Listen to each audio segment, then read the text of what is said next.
this year. First pitch swinging, line drive, he's done it. John Means has no-hit the Mariners. They go! Round fake, dishes, Kyrie going for the 50-piece. Irving has 50! Pressure from the Steelers. Mayfield in trouble, and he's going to be taken down. Who else but T.J. Watt? First downs on this drive. Heineke, end zone, McLaurin, touchdown! Torres drives that ball center field, hit deep, going back near the wall. Wilkerson, maybe, nope, goodbye, home run. Get him out of there! Don't throw to him. I never seen anything like Put it. up four fingers. I've never seen anything like it. He is just tearing the Orioles apart. Jonathan Taylor, goodbye, touchdown, Indy, as he crossed the tape at the goal line. 78 yards. And here we go. All right, and we're back for another episode of the Sports Apartment Podcast with Justin Valentovic, Stephen Clark, and Jesse Norman.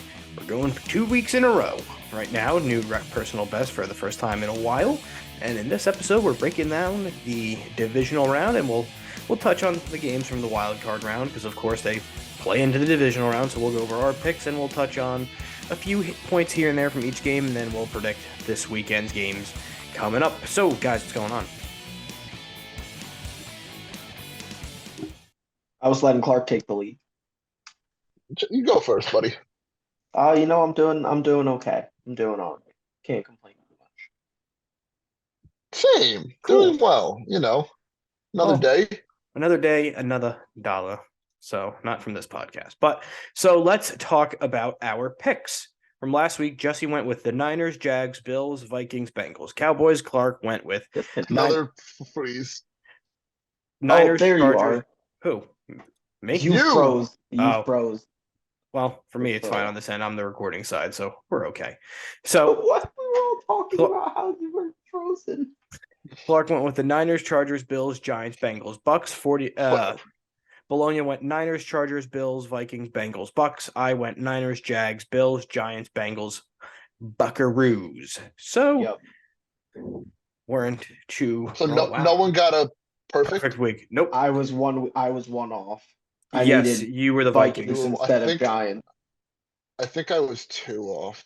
Niners won, Chargers lost, and the Bucks lost. So you were Chargers and Bucks. I lost. Yep. I was one off with 2 off. the Cowboys. Look at that. Perfect. Look at you two. Nobody. I know. It would have been perfect if I actually made the right pick for once. But, of course, I would have been damn near perfect when we're not counting these too hard. But that's here nor there. So let's just get right into last week's games, starting with the 49ers beating the Seahawks 41-23. Brock Purdy and the Niners are still very, very good. And Geno kind of looked like Geno getting the boot out of New York. That's my takeaway. Geno did not play bad. I mean, 2-3 picks. No, he did not play bad by any regard. They were up at halftime. The 49ers defense. They couldn't stop anything in Yeah. the second half. I mean, I really think this is on Seattle's defense more than anything. The 49ers are really good. Really, really well done of them to go into half down and then come out just blazing. And I really do think it's gone underrated somehow of how good McCaffrey is in this offense. He's the perfect weapon for him. He's literally what Debo was. I mean, my takeaway from this game is more of what Purdy is doing. I mean, undefeated since he started. He threw 3 touchdowns, I think, in this game, and he just fits that QB-friendly mold so well. Well, that's the thing. It's the offense. Is this Shanahan system is apparently one of the best plug-and-play systems for a quarterback now. Yeah, no, it's insane. The weapons they have on that team is ridiculous. If Purdy plays like this and doesn't play like, the last pick in the draft, as he's not playing at all like that, but if he sticks to this, I don't see who's beating this team. In the NFC, at least. I don't see who's beating them. Niners are on a perfect run right now, so we'll see when they play the Cowboys this weekend, which we'll get into. Next up, Jags-Chargers with a game-winning field goal. Chargers going to Charger. Jags win 31-30 in Jacksonville. So Trevor Lawrence gets his first playoff win. Brandon Staley gets another brutal loss on his resume. And into the offseason the Chargers go? They already fired, I think, their DC, I want to say. They fired their OC, Joe OC. Lombardi. So they're ready to reset, and a lot of us, I especially thought you don't come back from that type of loss. I thought Staley would have been fired by now, but he hasn't, so they're keeping him one more year, at least it seems. Takeaways from this game, what do you guys got? Lombardi has to go, which he did go, so that's good. In the second half, they had 25 plays that they ran. I believe 17 of them were passes, 8 of them were runs. At the time of half, you are up 27-7. The Jags' first drive even goes into 6 minutes left in the third quarter. I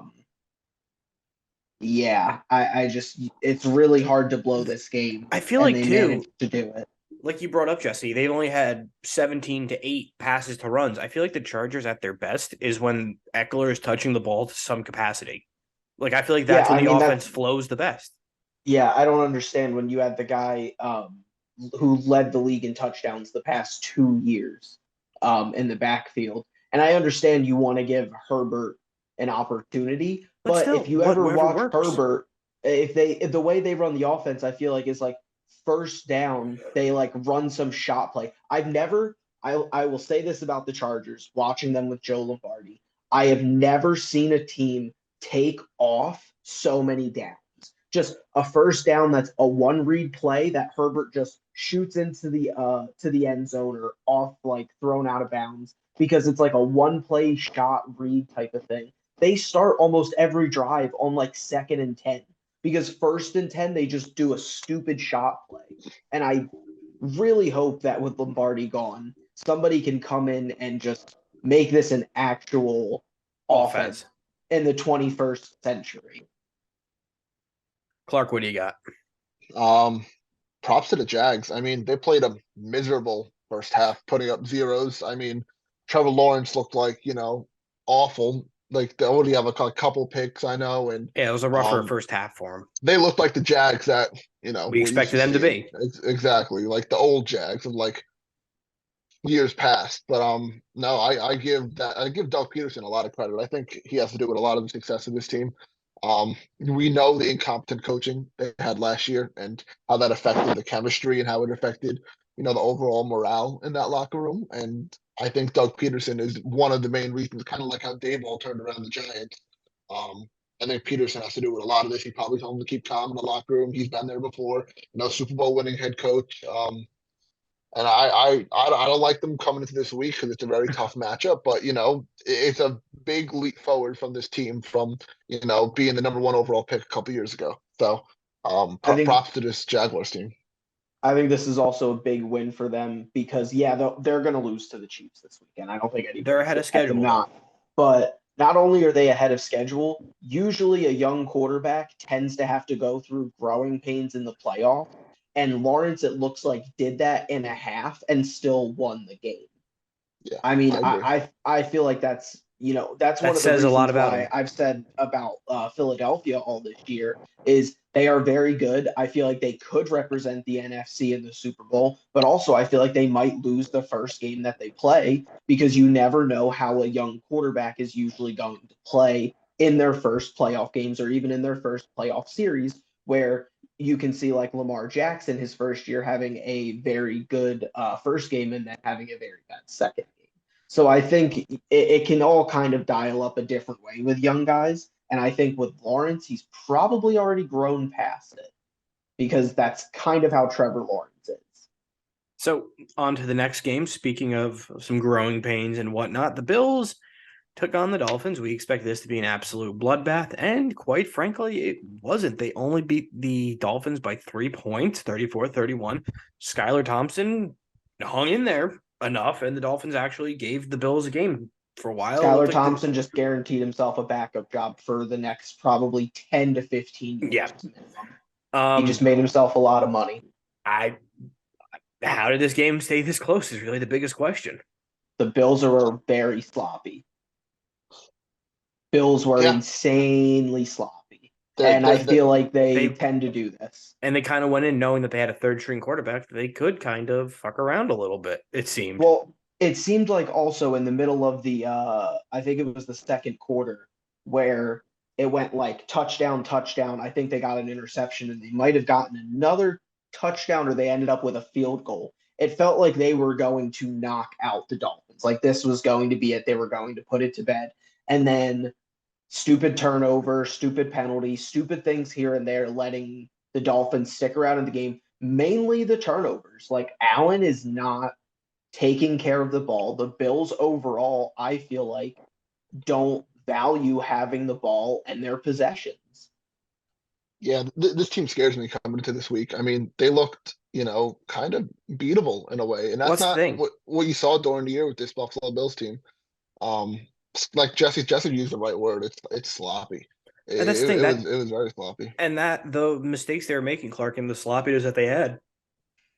The Dolphins were able to put up 31. What would a team like Kansas City be able to do? Cincinnati be able to do? Legitimate teams with legitimate quarterbacks. And that's kind of been the downfall of the Bills, I feel like, in the playoffs the past few years, is the small mistakes add up, and that's what take them out of the playoffs each year. And they just kind of avoided it enough this round at least. But for the positives for Buffalo, I mean, looks like playoff Gabe Davis is back, which is Awesome. he holds the record for most touchdowns in a Well, four of them playoff were game. in one game Yeah, I mean last year, but no one cares about that's that because they lost. that's insane that he just showed up for 100 and a touchdown out of nowhere. Kind of feel like he was quiet all season. He dealt with No, some injuries on and off. yeah. But the Bills have a good team. They just need Yeah, to get their stuff figure it out. together. Yeah, Yeah, play cleaner exactly. football. So Yeah. on the next game, the Giants, they beat the Vikings and they played a pretty clean game, opposite the Bills a little bit, and they were able to keep it in control. And Daniel Jones, Saquon Barkley, proven why they need to be brought back next year, both of them, and run the offense through them. Daniel Jones' best asset is his legs. What does it matter when you're winning football games? But also, he's been making every throw when he's kind of had to. It's just Darius Slayton didn't catch that slant pass. So for the most part, he hasn't been the reason they've been in terrible situations. And that's how they kind of figure out how to win. Also, the Vikings defense god awful. Worse. Yeah, I think the Cousins and the offense are going to take way too much of the heat because it's Kirk Cousins. The Minnesota defense cannot stop a nosebleed. I think you could probably gather 11 guys in the parking lot, and they would probably put up at least 14 points on the Vikings defense. It's pretty bad, and I really like. I think that's all there is to it. They have no secondary. This was such a bad matchup. Like they let Daniel Jones just go crazy on them. They were letting like receivers who like Darius Slayton and Isaiah just get Hodgins open in space, just going absolutely ballistic on them. Like these aren't all pro receivers. I mean, and the Giants have made do with them. I will say that. But the Giants also weren't a very good passing team all year. No, their strength is their running game. Yeah, I mean they're third in rushing in the season. They didn't the main rusher. I mean, Barkley had a great game, obviously, but Daniel Jones just being able to run all over them with little to no resistance. It felt like Minnesota all year was just either relying on 1 to 2 turnovers a game, and they needed Kirk to constantly bail them out at the end of games, which he kept doing. The other thing that's kind of important with this game is on the other side of the ball that they shut down Justin Jefferson 100%, just like Jair did a couple weeks ago. I mean, yeah, they kept him in and track. that's why Hawkinson got so many reps because Kirk Cousins had to keep and also checking it down to Hawkinson. That's why they got to get a new receiver because Thielen is. Yeah. I think they got to get a new guy. That fourth down play that ended the game. Why is O'Connell calling a play that Hawkinson's route is 5 yards on a 7-yard first down? I don't know if you guys seen the play art. Also, Hawkinson is the only down person. Everybody else is like 20 yards down the field. Yeah. It's literally 2 streaks and a post route. So it's like it's either Hawkinson 4 or 5 yards under the first down and hope he breaks a tackle and turns. Every single person down the field 20 yards. That's not very good play design for a 4th and 7. And the Giants also shut down Dalvin as well, that was my big takeaway going into the game was that if they take away the run game, they'll be fine. And they kind of did. I mean, Dalvin didn't, put on a spectacular performance either. No, the And that's Giants why, are like I fun. said, The Giants are a fun little team. hey man, you said you heard what I said in the last podcast. I wouldn't be shocked if they make it to the Super Bowl. You heard what I said. Maybe they go on a similar run to the Bengals. I wouldn't be shocked if any NFC team made this. And the NFC is wide open, I feel. Who cares? Yeah. So, final game on Sunday, which was Bengals-Ravens, which another game we thought was going to be a blowout, and the deciding factor was a 98-yard scoop and score by Sam Hubbard, which was the difference maker. Tyler Huntley played as well as he possibly could and tried his damnedest, and it just fell short. Like this game was like similar expectations going in as was with the Bills and the Dolphins because backup quarterbacks and powerhouse teams on the other side of the ball. But I feel more confident in how the Bengals played than the Bills because I feel like Bengals still played a more like complete game. Typical Bengals game. Yeah, and like the Bills, it looked off. Like Huntley played well. Like Huntley's a top 3 backup, maybe even the best backup in the entire league behind like Jacoby Brissett or something. But they played well, the Bengals did, because the Ravens have a good team. Their defense is solid on the Ravens. It's just the offensive side of the ball needs a couple more weapons and needs A their quarterback. franchise quarterback if they can get him back this offseason. But Ravens are a really good team, and Huntley fits that mold into the Lamar Jackson playbook. Or the same type of stuff they run. Similar play style, yeah. And it's literally like a downgraded Lamar. He is Huntley, and they did well. They but made do. No. Exactly. Yeah, the Bengals won. Despite, I mean, it goes to show if you're the Ravens, if you just have a really good defense, what can be possible in the playoffs? Because they really put a lot of pressure on the Bengals. I mean, and we'll talk about it, going into the matchup next week. But the Bengals' run game is so bad. It is bottom 5 in the league. It was all year. They couldn't run it all against the Ravens, and that's going to be an issue. Pretty sure Jonah Williams is out, who also led the league in sacks allowed. This Bengals team survived the Ravens, but I'm gonna say like this. They're relying a lot more on this defense than they did last year. And the defense has still been good, but I don't know if they're as talented as last year. So far, they have not broken down, but this is a bad matchup for them. So, final game of the week, Cowboys taking on the Bucs in Tampa Bay. Cowboys get the win, 31-14, which very well could have been Tom Brady's last game in Tampa Bay from the way he was kind of thanking the media and saying his goodbyes. As we know with Tom, pretty much probably not his last game, but maybe his last game as a Bucko. Takeaways. Boy, was I wrong about this game.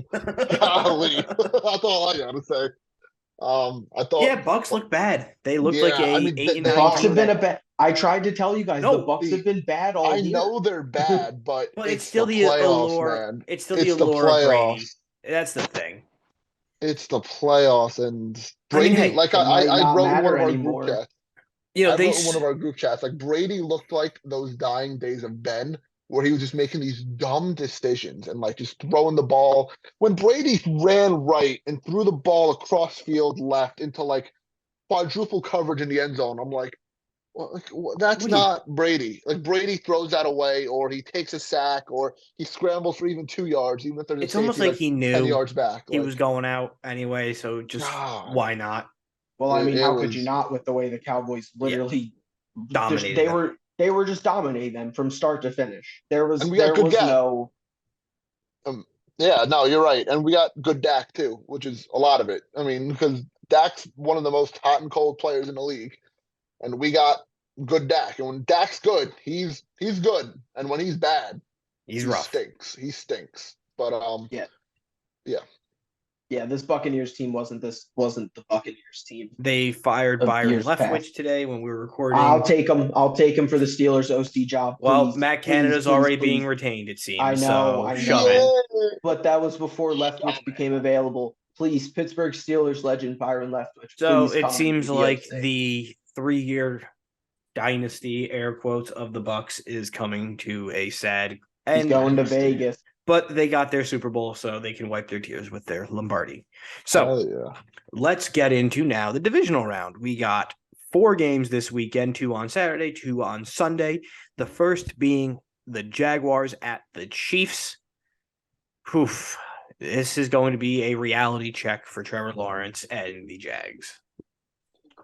Yeah, Jags are 23rd in pass defense. Chiefs are the number 1 pass offense in the NFL. I don't see a world where the Jags are ahead of schedule enough to beat the Chiefs in Kansas City.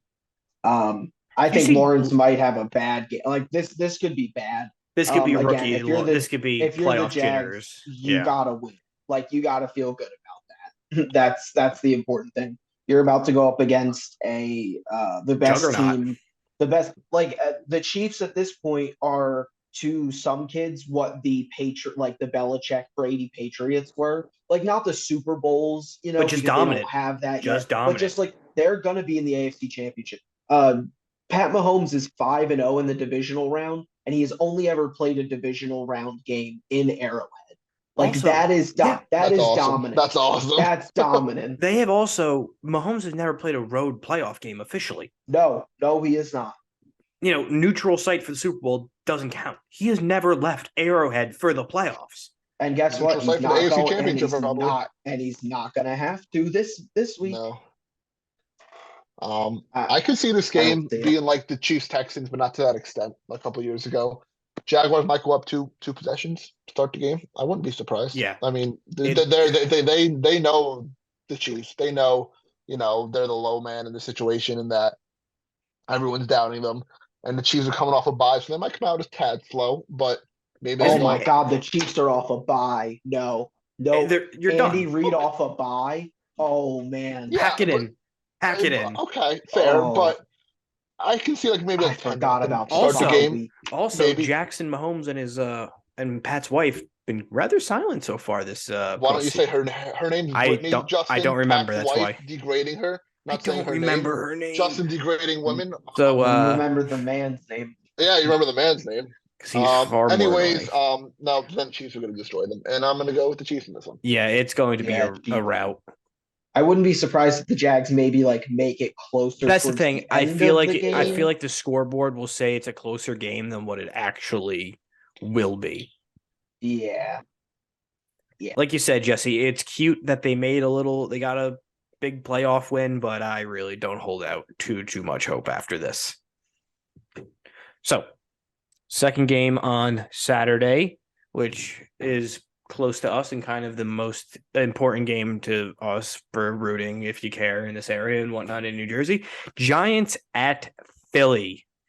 Oof. A divisional matchup. Giants barely lost when they were playing their backups to the Eagles when they had to play for everything to win the division, but the Giants are riding high. Eagles are coming off a bye. Hurts Jones 3 this year. How are we feeling about it? It's tough. This bye week helped the Eagles. I'll say that first. I mean, because they were banged up. They've been banged up. They needed it. Hurts had to practically limp his way onto the field for the Week 18 game. Yeah. And now they're primarily healthy-ish for the most part. The Giants are hot. They're riding this whole momentum thing, ever since clinching the playoffs, and they know their backs are against the wall. They have all these away playoff games. They don't have a home playoff game, no matter what the outcomes are. The other games, man, it is tough. It's almost like this is really. I'm going back and forth a lot. I get completely different regimes, completely different teams, but it's like this is similar how the Giants went on their playoff runs to their 2 Super Bowls with Eli. As a wild card team on the road, no one thought they could do it. Here we are, and they've played a whole hell of a lot better down the stretch. I think the big factor in this game is that if the Giants can run the ball. Yes. If Jones and Barkley can get their legs going.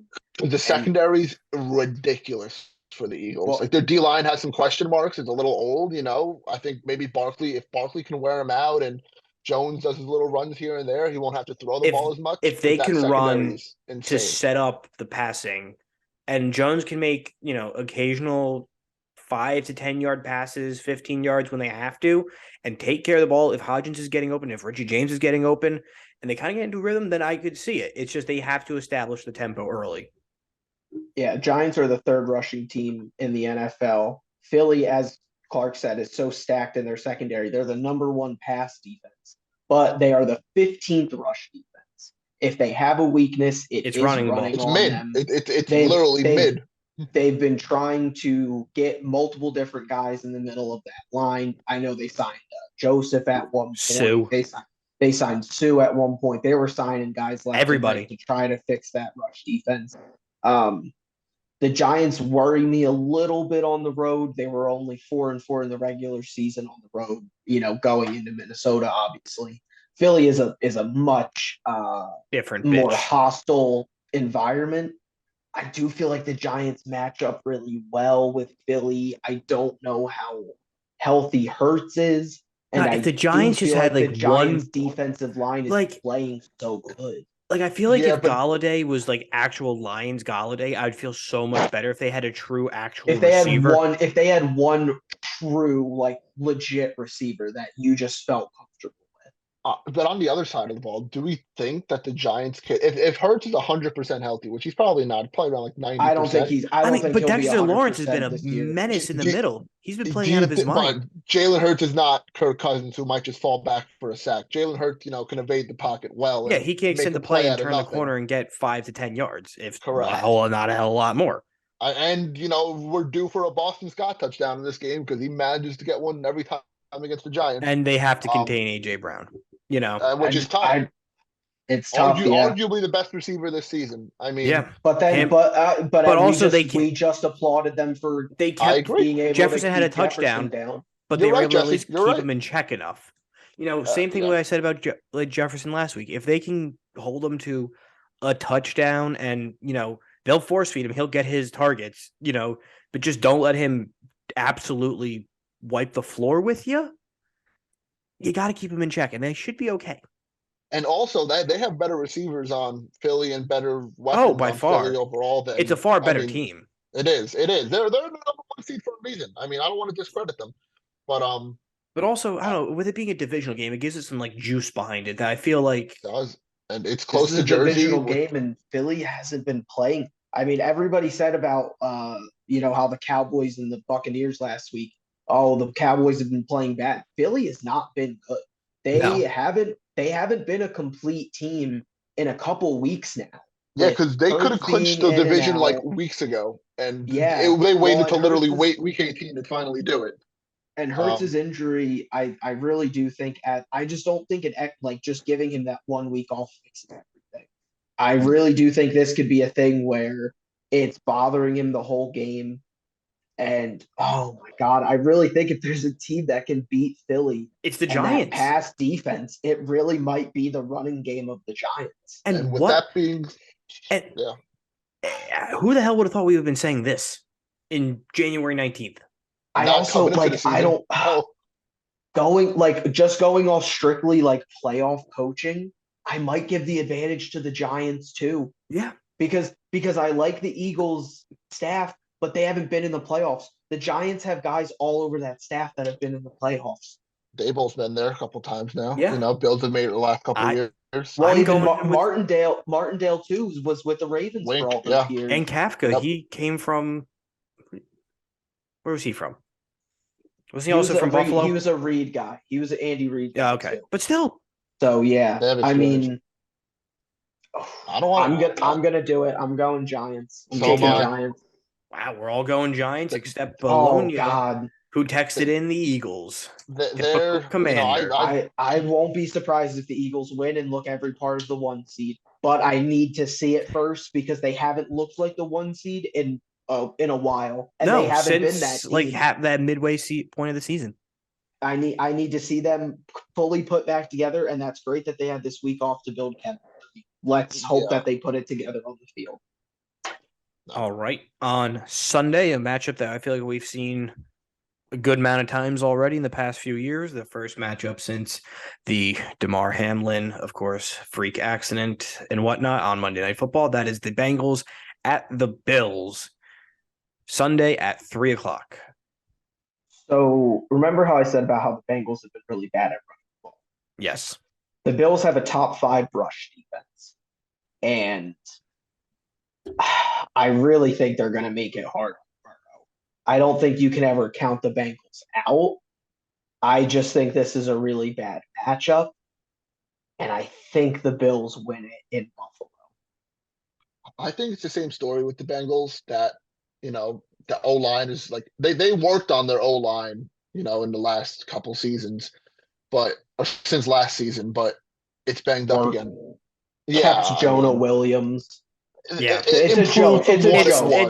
It's not. It's not Stop great. the Jonah Williams thing. Stop the Jonah Williams thing. It's a goddamn travesty, and you're going to ruin It's an Joe upgrade from career. last year, but it's still not. But then again, but it's like Kappa, Collins. Lyell's out. Well, it's he's mediocre. out for the year. And No, but that's what I'm saying. The point I was getting to. That's what I'm saying. Like the moves were like, oh, cool, they got an offensive line, but then like after you get past the idea of, oh, they finally gave him protection, the protection still sucks. As a whole. Well, and also once you go down, they had no depth. Yeah. And granted, Buffalo's a little banged up on the defensive side as well.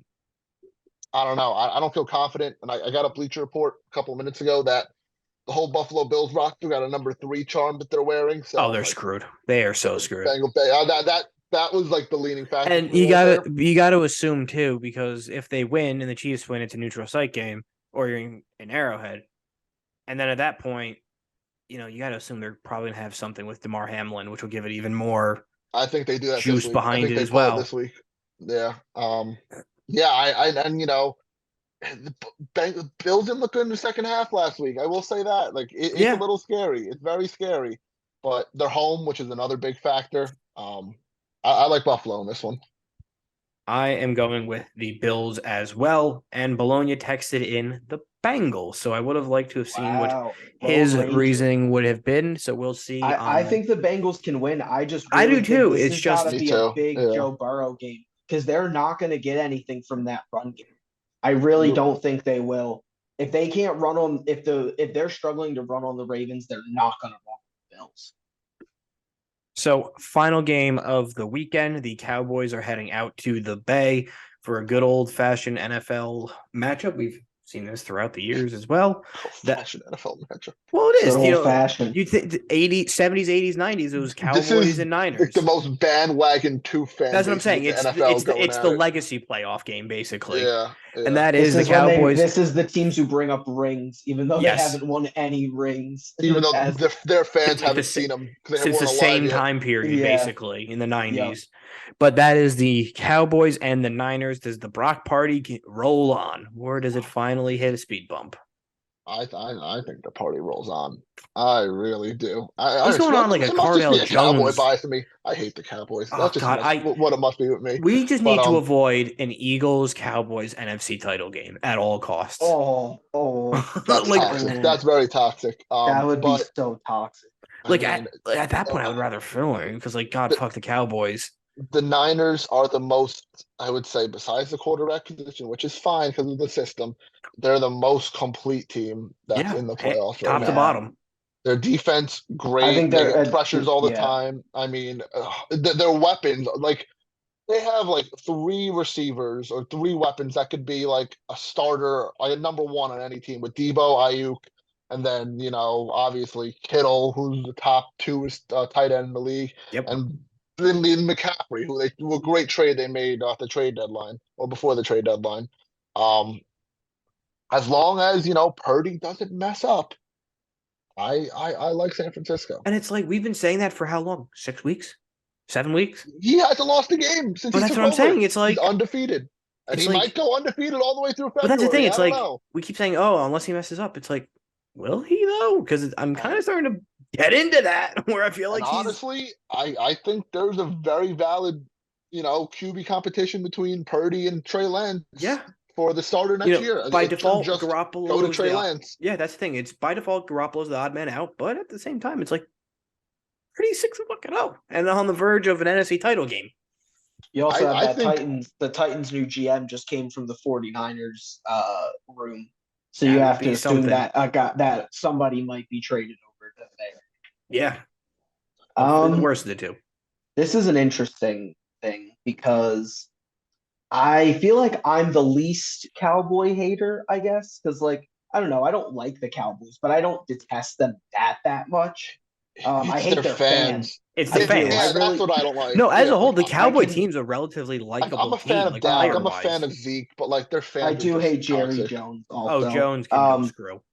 Cowboys aren't a great road team. 4-4 on the road this year. Kind of been much more up and down on the road. If this was in Dallas, I honestly think I would pick Dallas. Fair. In San Fran, I will say this is the first good defense I feel like Purdy has played. Like this defense is legitimately good. Man, if the Cowboys had another receiver, could you imagine Amari Cooper on this team? Wow. If they, Or Odell. I really, I mean, and don't get me wrong, Hey, they Dalton got Schultz T.Y. looked Ty, yeah. Dalton Schultz looked fantastic, but if there's a team that's probably going to take away your tight end, it's the 49ers. They're so stacked at every defensive level. I'm going to go Niners, but I won't be surprised if the Cowboys do win. I'm with you on the Niners on that one. Clark, you were taking the Niners as well. And Bologna. Plus the Cowboys, right? Yes, he is. So If the Cowboys come in and beat the 49ers, I think that opens the door up a lot more for Lance than if Yes. Purdy takes them all the way Fair. to the NFC Championship game. yeah. If Purdy looks like a rookie, and that's what the Cowboys need. They need him to look like a rookie. Which he hasn't, and he Yeah, but No, if he Pete hasn't. Carroll couldn't make him look like a rookie last just week, Mike I McCarthy mean, and Dan Quinn. But the Cowboys defense is way more talented. it is. But Yeah, but what I about mean, Mike the six? McCarthy. What about the 5 other games they played? Yes, but the Cowboys are the best defense out of all of them. That is fair. I'm saying. That is fair. I'm still picking the 49ers to win. I just do think if this becomes a quarterback duel, the Cowboys definitively do have the better quarterback. I will say that. Everything else the 49ers have better. But in the playoffs, sometimes it can be a quarterback. In the duel. NFL, it matters most when it comes down to your quarterback. So Who's touching the ball every snap? to summarize our picks, us three all have the same picks as Chiefs, Giants, Bills, Niners, and then Bologna is going Chiefs, Eagles, Bengals, Cowboys. So other than the first game, he is a complete polar opposite of us. Very interesting. So with that being said, when we inevitably do a preview of the NFC title game and a recap of this one, Clark, where can people listen and watch? Yeah, man. YouTube, the Apple Podcast, and Spotify. Follow, subscribe on those. Follow the socials on Facebook, Twitter, Instagram, and TikTok at Sports Depth Pod. That's Sports DEPT Pod. Maybe we bang out a Rumby Pod. I don't know. That's this I week. don't know. Next weekend. I don't Next know. weekend. Maybe. I requested off for the Rumble. Me It better too. not Did you? suck this year. So did I. Yeah, What a better boy. not suck this year. I don't think so. A nice I report don't think came out it will. today. A nice report came out today that a lot of surprises are in store. So, I'm excited for that. I'm excited Vince for the McMahon. playoffs. Ew. It's gonna be number 30. That'd be kind of fire. And eliminate Cody. Could you imagine? That's the Rumble match. So stay tuned to that. Maybe some other stuff. Maybe start getting the baseball previews out. And see you in the next episode. God.